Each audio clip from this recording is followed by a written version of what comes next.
Reka mbasuhuze bakunzi b'Ibihamya TV, Imana y'amahoro nibahe umugisha, aho muherereye mu mpande enye z'isi zitandukanye. Imana ibahe umugisha mu izina rya Yesu Kristo wa Nazareti, abari mu gihugu cy'u Rwanda, abari mu bihugu duturanye, abari Amerika, Canada, Australia ndetse imigabane itandukanye. Reka tubahe ikaze, tubabwire ngo turabishimiye, turabakunda, kubana namwe ni umugisha ukomeye. Turabibona ko mudukurikirana, turabibona muri komenti, buryo ki mugenda mutwandikira mutubwira ko turi kumwe kandi ko mudukunda. Natwe turabakunda kandi turabasengera uko dusenze. Imana ibahe umugisha, Imana ibagirire neza. Reka dushimire abakoze subscribe. Imana ibahe umugisha n'inkunga ikomeye. Nawe ugifungura iyi video, ntabwo ari byiza ko ureba video ngo ugende udakoze subscribe. Ni ukuvuga ngo iyo ukozeho hara kuri sub, ugakanda kuri like, hari ubu ukoze ikintu gikomeye. Niyo dukoze ibindi biganiro bikurikiyeho ugenda ubibona. Reka rero tugusabe wowe ugifungura iyi video ubikore gutyo, uraba ukoze ikintu gikomeye. Imana ibahe umugisha mu izina rya Yesu. Iyo usomye Imigani 17 ku murongo wa 17, haravuga ngo inshuti zikundana ibihe byose kandi umuvandimwe avukira gukura abandi mu makuba. Niko bivuga. Inshuti zikundana ibihe byose kandi umuvandimwe avukira gukura abandi mu makuba. Hari abantu ubona umeze neza bitagenda neza ntubabone, hari abantu ubona uri muzima warwara ntubabone, ariko ndakwifuriza inshuti nzima mubana mu bihe byose, mubana ukennye, mubana ukize, mubana ubuzima bumeze neza, bwamera nabi naho kandi inshuti mwinjirana mu kibazo. Iyo niyo nshuti nkwatuyeho muri uyu mwanya mu izina rya Yesu Kristo wa Nazareti. Ni byiza ko nk'abizera dutangira ibiganiro byacu dusenze kugira ngo Imana ibane natwe mu biganiro tugiye gukora. Nibyo byiza. Reka dusenga n'isengesho ryo gutangira ikiganiro cy'uyu munsi kugira ngo tuze kugirana ibihe byiza n'abantu bazakurikirana iyi video, izagira icyo ubungura, izagira icyo ikora mu buzima bwawe. Mana uri Imana ikomeye, uri mwiza, ubereye mwiza bagutegereje. Ndasenze ngo ubane natwe, ndasenze ngo tugirire neza mwami. Umuntu wese tugiye kubana n'uzakurikirana iyi video, izamugirira umumaro, izagira ikintu imwungura, izagira ikintu ikora mu buzima bwiwe, izagire impinduka irema muri we mu bugingo no mu buryo bw'umubiri. Ndagushimiye kuri Imana ikora kandi uri Imana ishoboye, uri Imana itangiranye natwe ikaza gusozanya natwe. Amen. Buriya mu buzima nicyo nari mpereyeho, nari mvuze ngo ndakwifuriza inshuti nzima, inshuti mubana mu bihe byose, inshuti mubana ukize, inshuti mubana ukennye, inshuti mubana uri muzima, inshuti mubana urwaye, inshuti ubona mu bihe byose. Hari abantu bakurikira ibyo ufite, bakaba bakurikira umwanya ufite, bakaba bakurikira izina ufite, bakaba bakurikira aho utuye, bakaba bakurikira ibyo ubakiriza, bakaba bakurikira amafaranga ariko atari we bakeneye. Ibyo nabyo tujya tubibona mu buzima. Ariko ndakwifuriza inshuti mubana mu bihe byose, inshuti y'ibihe byose. Iyo niyo nkwatuyeho. Iyo usomye Bibiliya usanga Dawidi na Yonatani, usanga Dawidi na Yonatani babanye mu bihe bikomeye kandi babana mu bihe byose, ndetse basezerana n'isezerano rikomeye. Iyo urebye usanga Dawidi yari umuntu woroheje, uvuka ahantu horoheje. Yonatani yaravukaga ahantu hakomeye ibwami, ari umwana w'umwami. Kandi nukurikirana ukareba urasanga Yonatani yajyaga abwira Dawidi ngo ndabona uzaba umwami ngiye nkakungiriza. Urumva ibyo ni ibintu bidashoboka, ni ibintu bitakunda, ariko ngo bakundanye urukundo kugera ku rwego basezerana isezerano. Aravuga ngo ntihazagire umuntu uhemukira undi, ntihazagire umuntu utatira undi. Iki gihango tugiranye, bagurana umukandara, bagurana inkota, bagurana imyitero, ngo basezerana isezerano. Baravuga ngo ntihazagire umuntu ukorera undi ikibi. Iyo urebye ubona rero ari ibintu bitari guhura, kuko umwana w'umwami n'umuntu w'umushumba ntibihura, ariko ngo bakundanye urukundo rumeze nk'agati gakubiranyije, ku buryo icyo kintu Dawidi yarakizirikanye, ngo azirikane ukuntu Yonatani yagiye amurengera akagenda amurokora impfu zitandukanye, bigera ku rwego ngo abaza ati nta mwana wo mu muryango ukomoka kwa Sawuli ngo mugirire ineza, mugirire imbabazi z'Imana ku bwa Yonatani. Bamubwira ko hari uhari, ariko bavuga ko hari defo zatuma atinjira ibwami ngo abonane n'umwami. Nukurikirana neza ugasoma Bibiliya neza, urasanga Dawidi yarenze kuri ayo mategeko, yarenze kuri ayo mahame, yarenze kuri ibyo bintu uko byubatse. Aravuga ngo nkeneye uwo mwana aze yihuse, aze agere hano. Bibiliya iravuga ngo batumaho Mefibosheti mwene Yonatani mwene Sawuli, aho ngaho yakomokaga kwa Kishi mu muryango kwa Benyamini. Bibiliya iravuga ngo amutumaho Avilodobari kwa Makiri mwene Miyeri. Yari ku karitsiye iri kure cyane, kandi urebye ubuzima umwana yari arimo ntabwo bwari ubuzima nanone wahuza ubuzima bw'umwami n'umuntu uvuye Ahilodobari n'umuntu uvuye kwa Makiri mwene Miyeri, ntabwo bihura. Ariko urukundo n'isezerano basezeranye abo bagabo, nta muntu wemerewe guhemukira undi kubera indahiro bagiranye. Kera mu myaka ya mbere ho habagaho icyo bita kunywana mu Banyarwanda, ibyo murabizi. Umuntu akagirana n'undi igihango bakanywana, akavuga ati iki kintu tusezeranye uzakirengaho azabihanirwe, kandi bakabyubaka gutyo. Warenga kuri iyo ndahiro ukaba wahura n'ikibazo gikomeye cyane. Niko byagenze rero kuri Dawidi na Yonatani. Yatumijeho Mefibosheti. Mefibosheti ngo ntiyari azi ko ari bubeho, ashingiye amakuru yari afite yuko sekuru yajyaga arwanya Dawidi cyane, ngo yaje azi ko agiye gupfa. Ariko nusoma Bibiliya neza, ngo yikubise hasi imbere ya Dawidi, ngo aramuramya, aravuga ati nkanjye ndi iki, ngo avuga amagambo akomeye cyane. Aramubwira ati ko ndi nk'intumbi y'imbwa, ko ndi nk'intumbi y'imbwa. Imbwa nzima zirinda ibipangu by'abakire zindusha agaciro. Ni gute nkanjye ko ntakurwanya, ko ntagukorera kudeta, wabuze abantu urwana nabo nyakubahwa? Ariko Dawidi ngo aramubwira, aramufata ukuboko aramubwira ngo humura Mefibosheti mwene Yonatani, humura. Ibyo ni ijambo rya mbere aramubwira ngo kuko ntazabura kukugirira neza ku bwa so Yonatani. Aramubwira ngo ibikingi, imisozi y'inyarurembo bari barakwatse, bari barakuriganyije, ndategetse nk'umwami ngo uyigarurirwe. Ikindi aravuga ngo ndategetse ibintu basaruyemo mu myaka utari uhari, ibyo nabyo babiguhe. Habaho buriya umwami yanzuye, iyo avuze ibintu nk'ibyo biba bivuze ngo nta kindi umuntu agomba kurenzaho, ni ugushyira mu bikorwa icyo umwami avuze. Rero mu gihe nk'iki wowe udukurikiranye, Imana ikugarurira ibyawe byanyazwe, kandi noneho ishyireho n'indishyi z'akababaro. Bibiliya iravuga ngo umwami arategeka, aravuga ngo ibyo basaruye mudahari baguha indishyi z'akababaro. Si ibyo gusa, aramubwira ngo uyu Siba wakuvuze nabi n'abana be n'abagaragu be bajye bagukorera iminsi yawe yose yo kubaho kwawe, bajye baguhingira. Niko umwami yanzuye. Umwami arabyanzura, arabitegeka. Nusoma Bibiliya neza witonze, urasanga Dawidi yaramubwiye ngo nk'uko abana b'abami basangira n'abami barira ku meza y'abami, niko bigiye kugenda uzaza usangira nanjye ku meza yanjye iminsi yawe yose yo kubaho kwawe.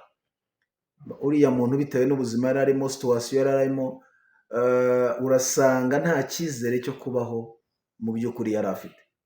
Ariko Bibiliya iravuga ngo mugire wa mutima wari uri muri Kristo. Uwo mutima wari uri muri Kristo ni uwuhe? Wari umutima wo guca bugufi, wari umutima wo kwihangana, wari umutima wo gukiranuka, wari umutima w'urukundo.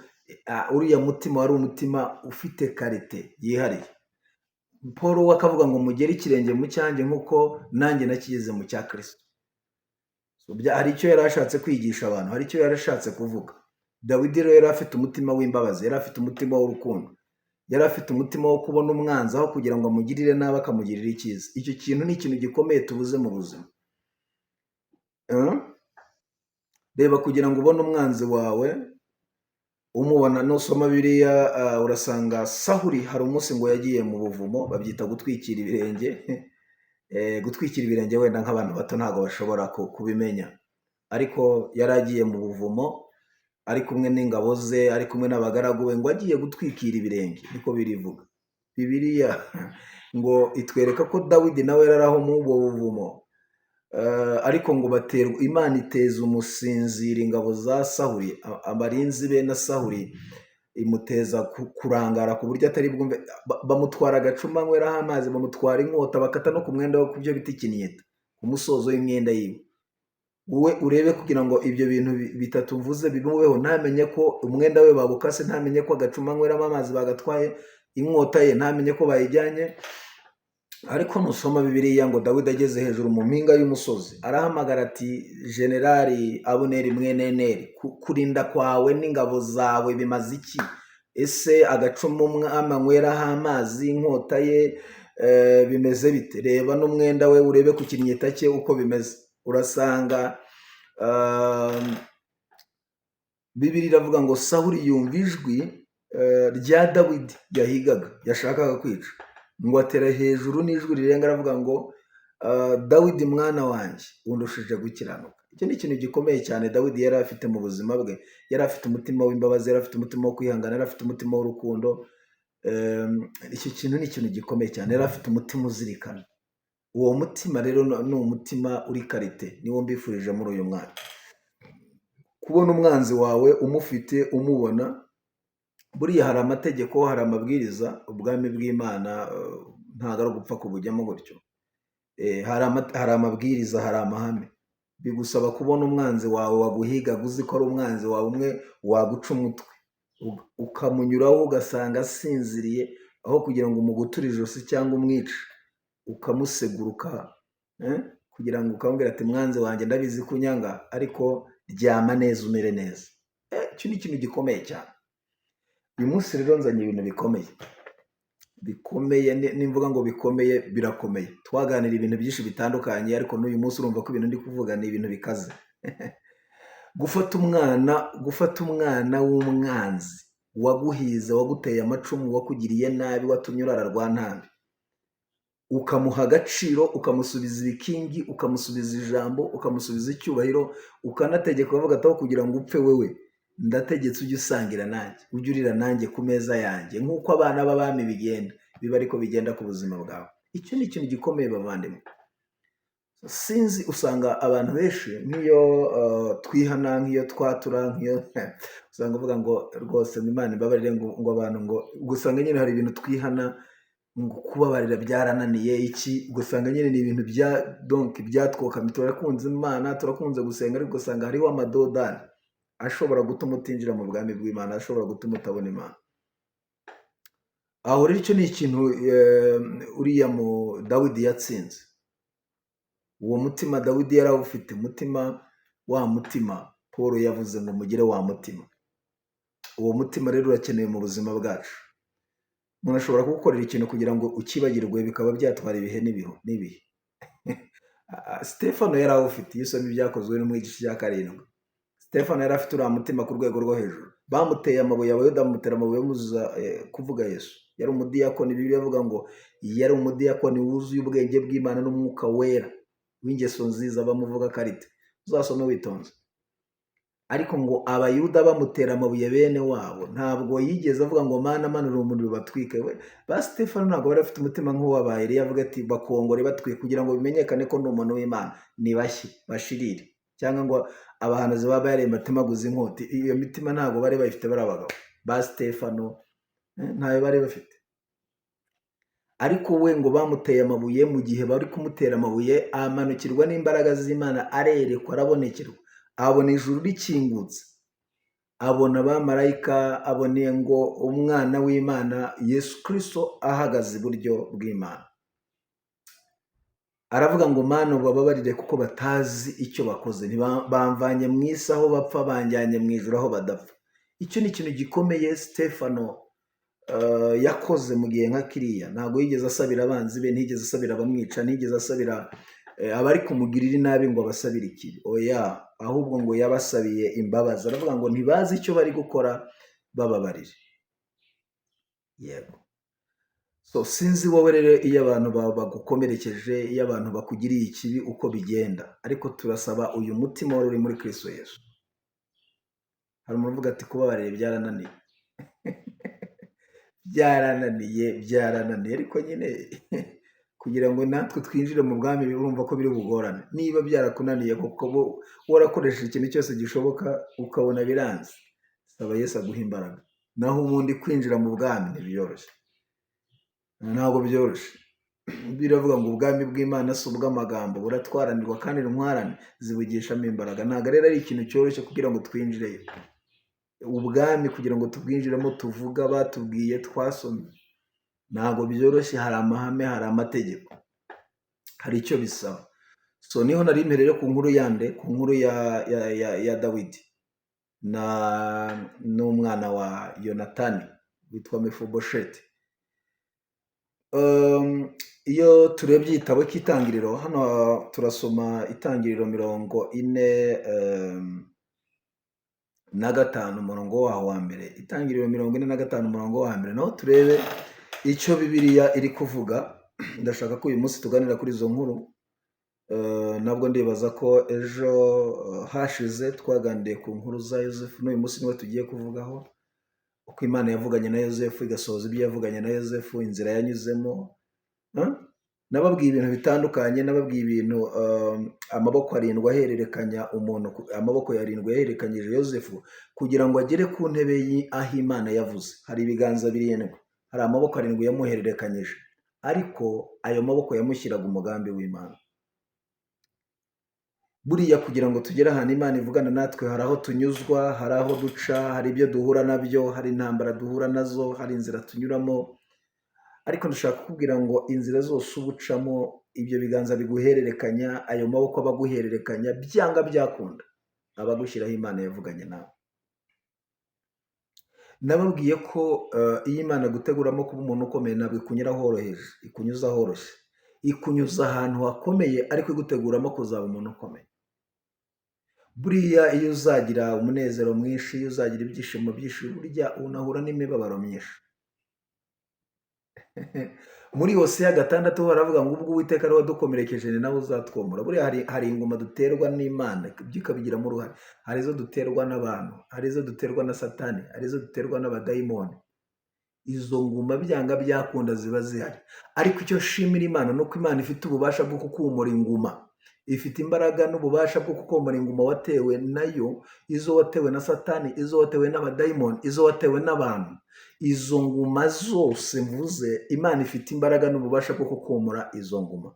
Hoseya haravuga ngo ubwo Uwiteka ari we wadukomerekeje, ni nawe uzatwomora. Imana ikomora ibikomere by'amateka, ibyo watewe n'abantu, ibyo watewe n'ibihe, ibyo watewe na Satani, ibyo watewe n'abadayimoni, aho byanyuze aho ariho hose. Izo mbaraga Imana irazifite, ikomora ibyo bikomere. Bwana asifiwe sana, amen. Ndashaka kuvuga iki rero bavandimwe?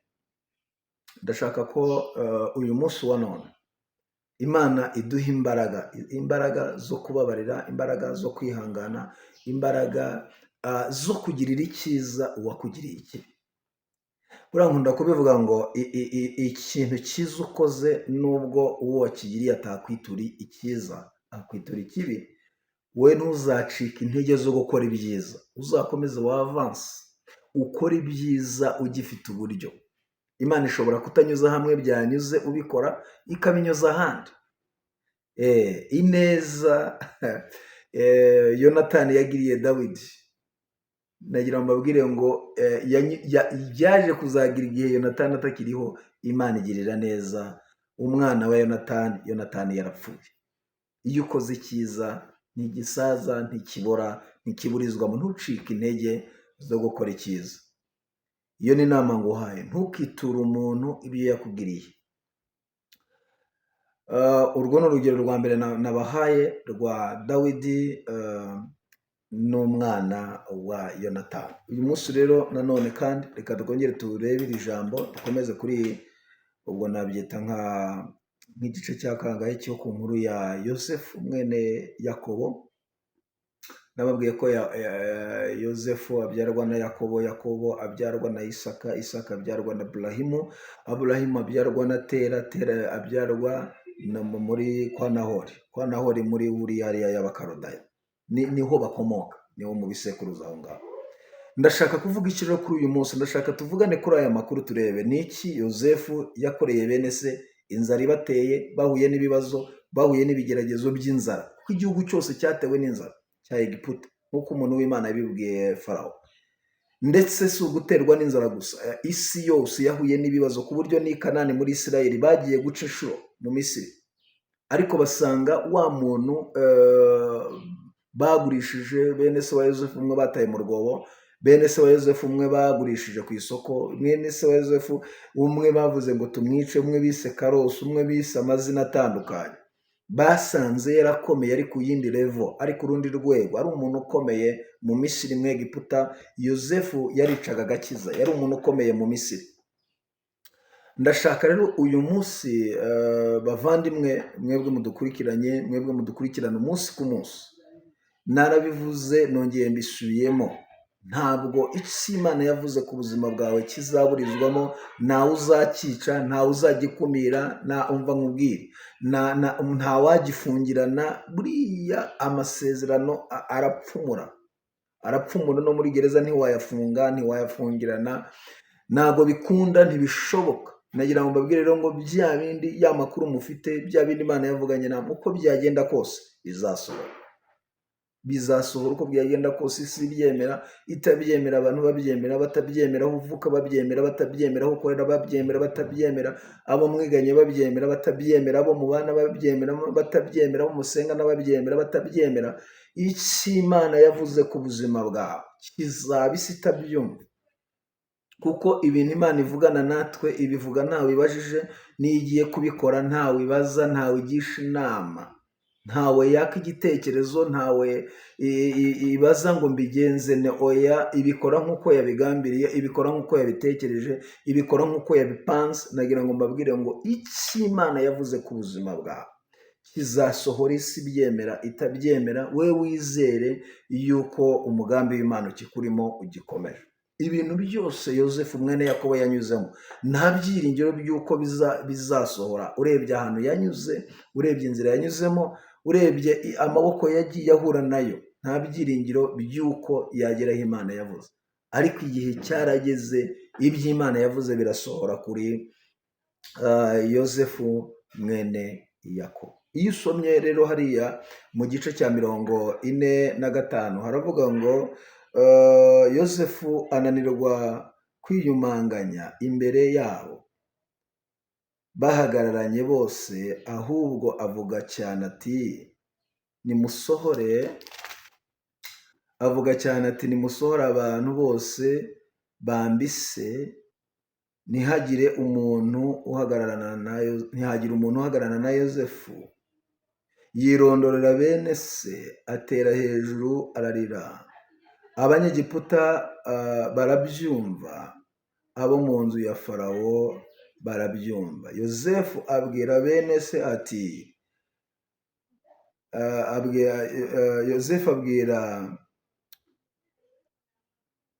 Yozefu abwira bene se ati ndi Yozefu, data aracyariho? Bene se bashaka icyo bamusubiza kirabura, kuko bahagaritswe imitima no kuba imbere ye. Yozefu abwira bene se ati ndabinginze nimunyegere. Baramwegera, aravuga ati ndi Yozefu mwene so, mwaguze ngo njyanwe muri Egiputa.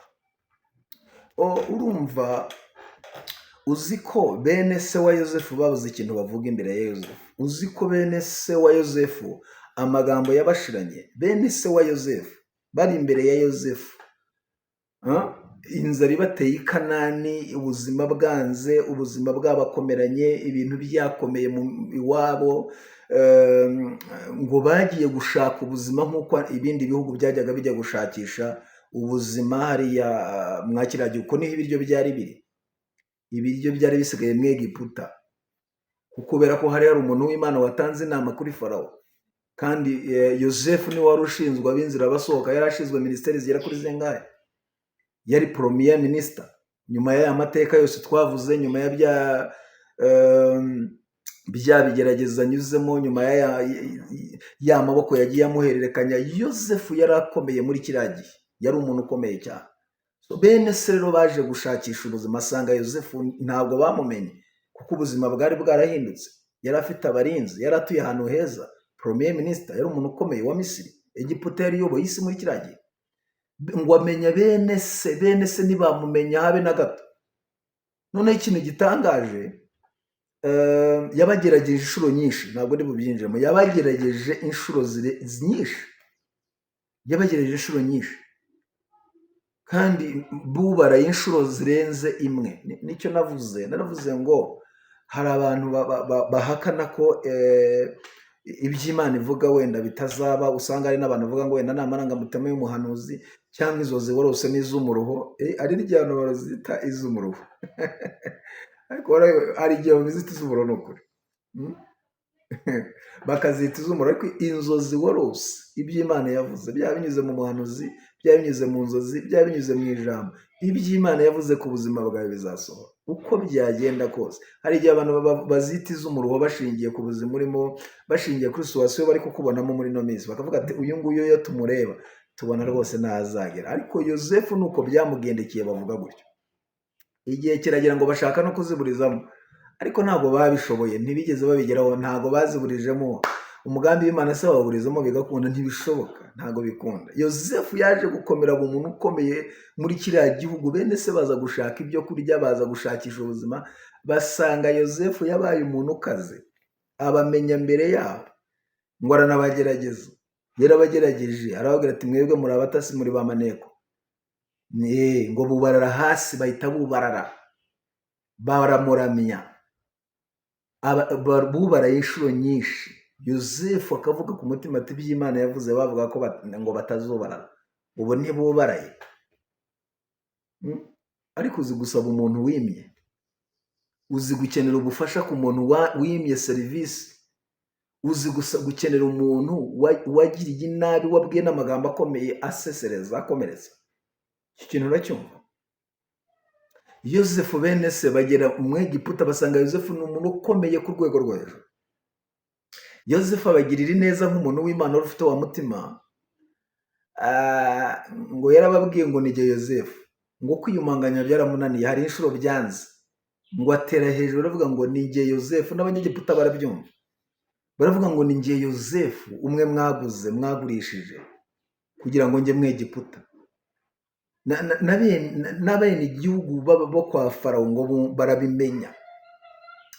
Yosefu ngo atera hejuru n'ijwi rirenga aravuga ati nimwibareho icyaha, nimwibareho igicumuro, mwarangurishije kugira ngo mbabanzirize ino.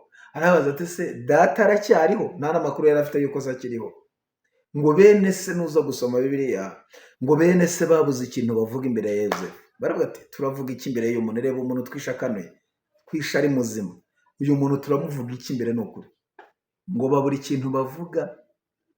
Arabinginga arababwira ngo nimunyegere, baramwegera, ariko ijambo rirabura, babura ikintu bavuga. Nawe utekereze, reba abantu bishe Yosefu, bamuhambye akanuye. Ni urw'agashinyaguro, bamwishe urw'agashinyaguro. Bamuhambye ari muzima ahumeka, bamuta mu rwobo. Noneho reba, kugira ngo uhure n'umuntu wahambye ari muzima, areba ahumeka, atanapfuye, mwongere guhura ari umuntu ukomeye ufite ububasha ku buryo yavuga ati uyu muntu mu muco umutwe cyangwa mu mwice gake gake.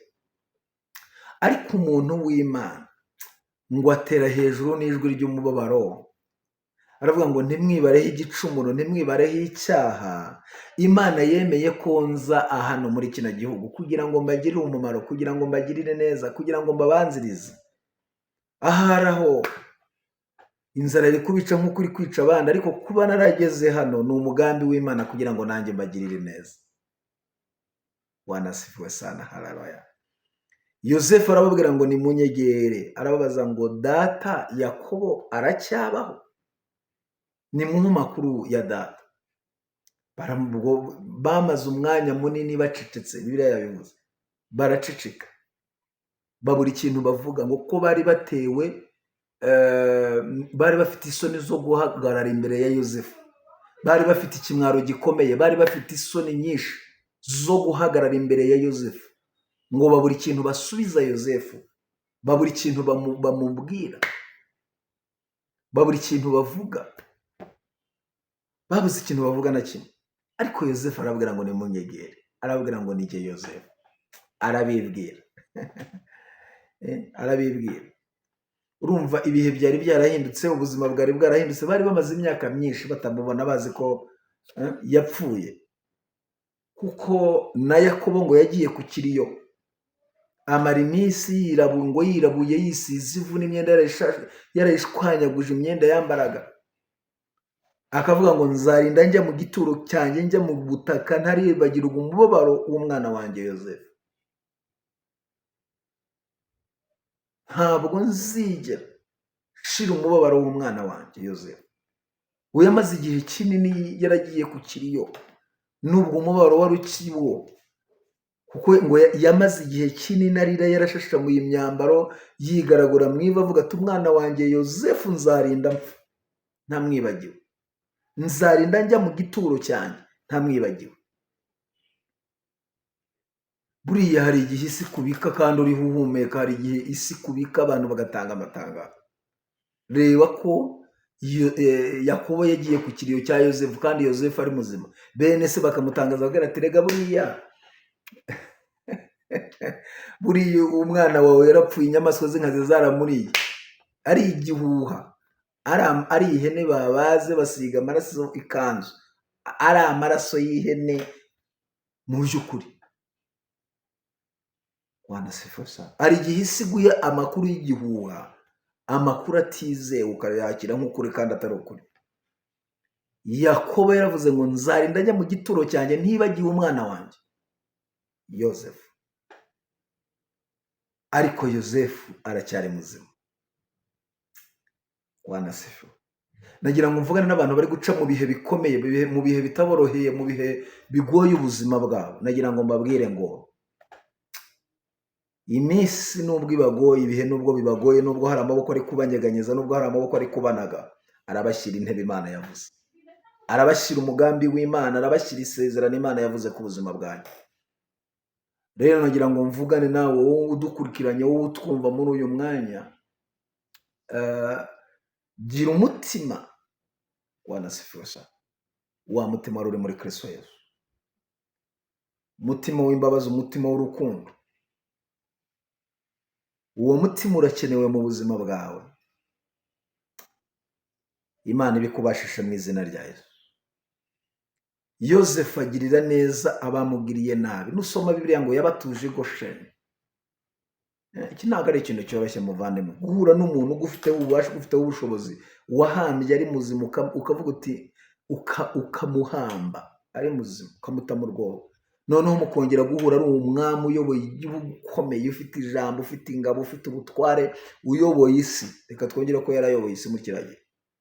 Ariko ngo arabareba, aravuga ati aba ngaba ntabwo ari bo, ni Imana yemeye ko nyura muri biriya. Nagira ngo mbabwire bavandimwe, nta kintu na kimwe cyakubaho Imana itacyemeye. Icyo reka tucyanzure gutyo, tunacyemere ko nguko ibintu byose uri gucamo nuko Imana yabyemeye. Ahantu hose uri guca, n'intambara Satani yakugabyeho, Imana itazemeye ko zikugeraho ntizakugeraho. Ubwo rero Imana yarabyemeye, yarabyemeye. None se utekereza ko ibibazo Yobu yanyuzemo, amakuba n'ibigeragezo byose yaciyemo, Imana ugira ngo ntiyabyemeye? Yarabyemeye. Ariko hari impamvu y'Imana. Reka nongere tuvugane yuko nta muntu Imana ishobora kugerageza idafitiye icyizere ko aho hantu agomba kuzamura idarapo, ibendera ry'ubutsinzi ry'ijuru. Imana ibona ko nta mbaraga zatuma uhagarara imbere y'umuriro ugahamya, ntiyatuma uhura n'umuriro, yakunyuza ahandi ubashije. Imana ibona yuko uri buhure n'urugobo rw'intare ukavuga uti Imana sinyizi, ntiyatuma ugera aho ngaho.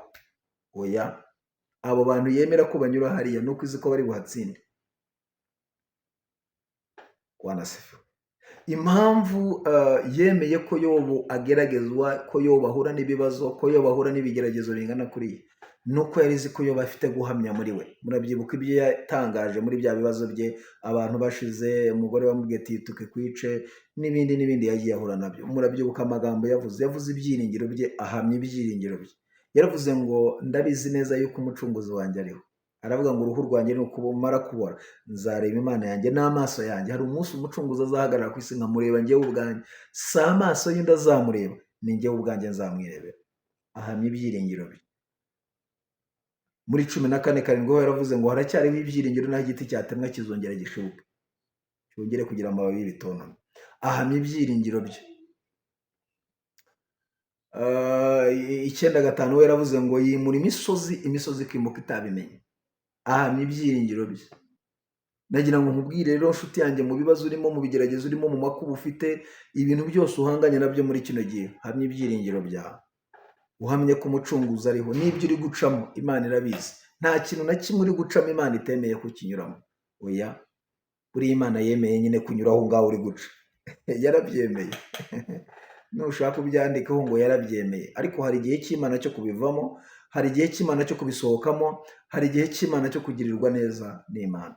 None se twongere tuganire bavandimwe, ni gute Imana yemera ko umuntu ararira amarira kandi ari Imana ishobora kuguha ibyishimo mirere na mirere? Ariko Zaburi iravuga ngo ahari kurira kwarara umuntu, ariko mu gitondo bwacya, mu gitondo impundu zikavuga. Kuki se warariye amarira, warariye umubabaro? Icyo gihe nyine cy'umubabaro kirahari. Icyo gihe mu mwanditsi w'umubwiriza we 3 yaravuze ngo buri gihe n'igihe cyacyo. Buri igihe kiguha abantu kikakwaka abantu, igihe kiguha icyubahiro kikakwaka icyubahiro, igihe kiguha intebe kikakwaka intebe, igihe kiguha ijambo kikakwaka ijambo. Donc hari igihe cyo kubaho, hari igihe cyo gupfa, hari igihe cyo kuvuka, hari igihe cyo gukura, hari igihe cyo ibintu byose, buri gihe n'igihe cyacyo. Hari igihe cyo kurira, hari igihe cyo guseka, hari igihe cyo guhinga, hari igihe cy'isarura. Ibyo bihe byose birahari. So rero hari igihe ufite, reka wenda dukora finissage dusa nk'abagana ku musozo. Igihe urimo sinzi ngo ni igihe cyitwa ngwiki, ariko byanga byakunda ubwira igihe kigufite ukibwire ngo byanga byakunda uzandekura umpereza ikindi gihe. Niba uri mu gihe cy'umubabaro, reka mvuga n'abantu bari mu bihe by'umubabaro, bari mu bihe donc byo gutakaza agaciro, byo kubura ijambo, byo kubura iki, reka mbabwire ngo igihe kizasobanura ibyawe, wowe iturize. Igihe kizasobanura ibyawe bisobanuke. Icyo nicyo nkubwiye. Igihe kizabisobanura, igihe kizatuma haleluya, aho waburiye agaciro uhabonera agaciro, uhabonera ijambo. Kuko igihe kijya gisobanura ibintu. Igihe gishobora gutuma mu ishyamba, ikindi gihe kikakujyana ibwami, ikindi gihe kigatuma donc kikagukenesha, ikindi gihe ukaba uri umukire, igihe kimwe ukaba ukodesha, ikindi gihe ukaba ufite abapangaye, igihe kimwe ukaba uri ku irembo, ikindi gihe ukaba uri ku ifarashi, igihe kimwe ukaba uri umunyagano, ikindi gihe kimwe ukaba uri umwamikazi, igihe kimwe ukaba uri mu itanura mu muriro Imana yabyemeye ko bagunaga mu muriro, ikindi gihe bakari kuvuga ati Imana Shaduraka na Meshaki na Abedenego iba ariyo Mana yo kubarirwa gusa, izindi Mana ni fake. Uwagutaye mu muriro akaba ari wowe utanga iryo tangazo. Ariko reka mvugane rero n'abantu donc badukurikiranye, tubana mu buzima bwa buri munsi. Nuzaba ufite igihe ubona utishimiye, menya ngo hari ikindi gihe kigutegereje.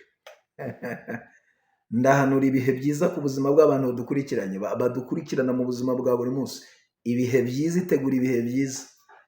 Amen. Buriya hari igihe cy'amanywa, hari igihe cy'ijoro,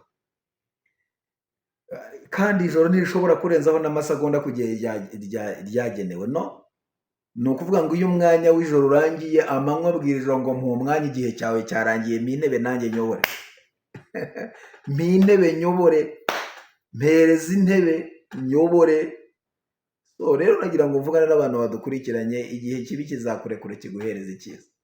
Igihe cy'ubushomeri kigiye kukurekura kiguhereza igihe cyo gukora. Amen. Igihe cyo kwangwa kigiye kukurekura kiguhereza igihe cyo gukundwa. Uko niko gahunda zimeze. Hari igihe cyo kwiga, hakaba n'igihe cyo kujya mu kazi. Ntawe uhora ku ntebe y'ishuri. Ubu ni muri mu gihe cy'ibigeragezo, itegure noneho sasa kwinjira mu gihe cyo gusubizwa, cyo kugirirwa neza n'Imana. Icyo nakubwiraga, mu gihe bizaba byabaye, mu gihe Imana izaba yakugiriye neza, mu gihe Imana izaba yakwibutse, zirikana neza yuko Imana ikugejeje aho ngaho. Ari Imana y'urukundo, ari Imana y'imbabazi, ari Imana ikiranuka, ari Imana igira neza. Nawe ugire uwo mutima wo kubabarira uwakugiriye nawe. Amen. Hari igihe kizagera Imana igategeka ibyawe, kandi si kera ugiye kucyinjiramo. Imana itegeka ibyawe, Imana iguha indishyi z'akababaro, Imana ikugarurira ibikingi, Imana igusoreza amasezerano. Ibyo wavuganye n'Imana bisohore. Bwana asifiwe sana. Inzozi warose zigiye gusohora ku manywa y'ihangu. Inzozi zawe zirasohoye, ugere hamwe Imana yavuganye nawe, wicare kuri ya ntebe Imana yavuganye nawe, ariko nizisohora wibuke yuko ukwiriye kugaragaza kuri umuntu w'Imana, za ndangagaciro za Kristo uzigaragaze wicaye kuri wa mwanya. Imana ibahe umugisha, Imana ibagirire neza, Imana ibishimire, kandi Imana ibane namwe. Ibyo uri gucamo ibyo ari byo byose, nagira ngo mubwire ngo Imana irabizi kandi yarabyemeye. So aho hantu rero komeza wiringira Imana, komeza wizere Imana, aho Imana yavuze uzahagera. Isi byemera itabyemera, aho Imana yavuze uzahagera. Nibisohora uzitware neza nk'umuntu w'Imana, uzakomeze kugira wa mutima w'urukundo, ntuzahinduka. Hari abantu benshi basubizwa, hari abantu benshi bateka ahinduka ugasanga ntibavugisha bene wabo, ntawagera mu ngo zabo, nta cyangwa ajya kugusuhuza akaguha n'imitwe y'intoki kandi yari umuntu usanzwe, yari umuntu woroheje. Ibyo Imana ntibikunda. Nagira ngo rero mvugane namwe bavandimwe, inshuti zanjye, inzozi warose zizasohora, ibyo Imana yavuze bizasohora. Nibisohora ntuzacyurire abantu mu ndirimbo cyangwa mu bindi ngo barajya he ko ijuru ritabaye. Barajya he ko ijuru ritabaye, ahubwo uzabahe no kuri uwo mugisha Imana izabiguhaye, sibyo? Mugire umugisha w'Imana. Imana ikomeze kubagirira neza, Imana ikomeze kubana namwe, Imana ikomeze kubaha imbaraga. Reka mvugane n'abantu bakiri mu bigeragezo, bagihagaze kuri uwo musozi, Imana ibaha imbaraga zibabeshaho hano, kuko mu mbaraga Imana ifite imbaraga zo kuguha, donc ifite ubushobozi bwo guha imbaraga zigutuza mu bibazo nk'uri mu bisubizo. Izo Imana iguha imbaraga wowe ukigeragezwa, wowe ukiri mu bibazo, wowe ukiri mu ntambara, Imana niguha imbaraga muri uyu mwanya. Wowe utabawe, wowe ugeze aho Imana yavuze, nagira ngo nkubwire ngo komeza ugaragaze kuri umuntu w'Imana, ntiwihimure ku bantu, sibyo? Niba ubonye ubuyobozi ngo uvuge ngo abantu barampyinagaje nkiri hasi, utangire ubishyure noneho sasa ubahe transfert zijya aho nawe utakora, aho utagera. Ibyo twagiye tubibona. Bavandimwe, inshuti bakundwa, nagira ngo mbabwire ngo mukomeze mugubwe neza, mukomeze mugire umugisha w'Imana. Amen. Umuntu wakugiriye ikibi ntuzamwitura ikibi, ahubwo uzamwitura icyiza, nibwo uzaba uri mu murongo muzima. Reka dusengane Imana. Urashobora kuba urwaye, urashobora kuba ufite ibyifuzo bitandukanye, urashobora kuba ukeneye amaboko y'Imana. Hariho nomero dushyiraho hariya hasi, nubwo tuba tubasengeye, ushobora kutwandikira kuri WhatsApp, ushobora kuduhamagara, hari nomero dushyiraho hariya rwose. Nibaza ko mwajya mutuvugisha, mwajya mutwandikira tugasengana Imana, ndetse n'ibitekerezo na support zanyu zirakenewe kugira ngo ubwami bw'Imana burusheho kugenda bwaguka. Reka tubatureho umugisha w'Imana, tubasengera Imana kugira ngo Imana ikomeze kubana namwe. Mana, uri Imana ikomeye, uri Imana y'imbaraga. Ndasengera abantu bose badukurikiranye muri iri jambo, muri iki kiganiro. Ndasenze ngo ubwami bwawe buganze muri bo, ndasenze ngo imbaraga zawe zikora ibikomeye, ndasenze ngo icyubahiro cyawe kibagote. Mwuka wera w'Imana, ngwino uganze muri iyi mitima, ngwino ubabere Imana, ngwino ubabere ibyiringiro, ngwino ubabere ingabo ibakingira, ngwino ubabere igisubizo, ngwino ubabere ubuhungiro. Mwami, abakiri mu nzitane, abakiri mu bigeragezo, abakigeragezwa, ndasenze saba imbaraga zikomeye, saba ibyiringiro, nsaba kwizera kudasanzwe. Mwuka wera w'Imana nabe muri bo, abageze mu gihe cyo gutabarwa, ndasenze ngo ubahe umwifato, ubahe umwifato wo kuba aho hantu bagiye, ubahe umwifato wo kuba muri iyo myanya, ubahe umwifato wo gukomeza kukubaha no kukubahisha. Ndagushimiye ko imbaraga zawe zikoze ibikomeye muri uyu mwanya, kandi ukomeje gushyigikira abantu bawe. Ijambo riherekeze, risunikisha imbaraga zikomeye, mu izina rya Yesu tubisabye twizeye, amen. Imana ibahe umugisha mu izina rya Yesu. Ibihe byiza aho muri mu mpande zitandukanye, mukomeze mugubwe neza, turabakunda. Ibiganiro mubisangiza abandi inshuti zanjye. Asante sana, Mungu awabariki. Asante.